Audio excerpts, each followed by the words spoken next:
Kasus dugaan korupsi pembangunan Jati Kuala Krung Puding diserahkan tim jaksa penyidik tindak pidana khusus Kejaksaan Negeri Aceh Besar kepada jaksa penuntut umum. Penyerahan guna penyusunan berkas dakwaan terhadap ketiga tersangka dalam kasus korupsi yang merugikan negara senilai 2,5 miliar.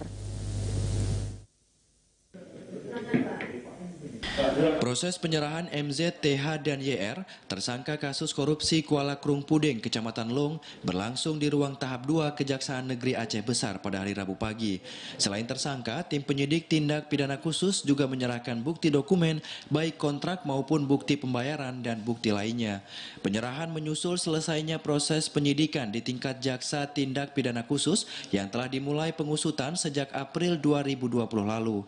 Pelaksana harian Kepala Kejaksaan Negeri Aceh Besar, Wahyu Ibrahim mengatakan, dengan selesainya proses penyerahan atau tahap 2 ini, tanggung jawab penanganan kasus ini kini berada di Jaksa Penuntut Umum.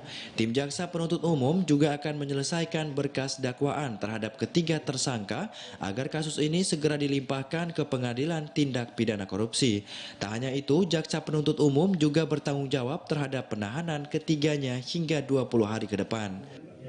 Pada Kejaksaan Negeri Aceh Besar untuk dilakukan penuntutan, yang mana penuntut umum pada Kejaksaan Negeri Aceh Besar terhadap para tersangka ini telah menahan selama 20 hari ke depan, dan diharapkan dalam waktu yang segera dan tidak terlalu lama jaksa penuntut umum melimpahkan perkara aku ini ke Pengadilan Tipikor Banda Aceh.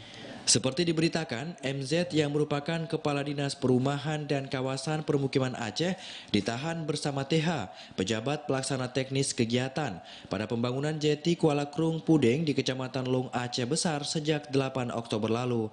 Selain keduanya, tim jaksa penyidik juga menetapkan YR, Direktur PT Bina Yusta Al-Zuhri, selaku rekanan pelaksana proyek dengan nilai 13,3 miliar itu. Ketiganya dinilai melakukan kecurangan dalam pengerjaan proyek Krung Puding, baik sejak perencanaan, pengadaan hingga pengerjaan.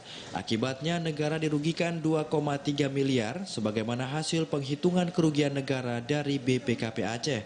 Ketiganya dikenakan pasal 1, 2, dan 3 pasal Undang-Undang Nomor 31 Tahun 1999 tentang pemberantasan tindak pidana korupsi dengan ancaman minimal 5 tahun penjara. Dari Aceh Besar, Arman Konadi, TVRI melaporkan.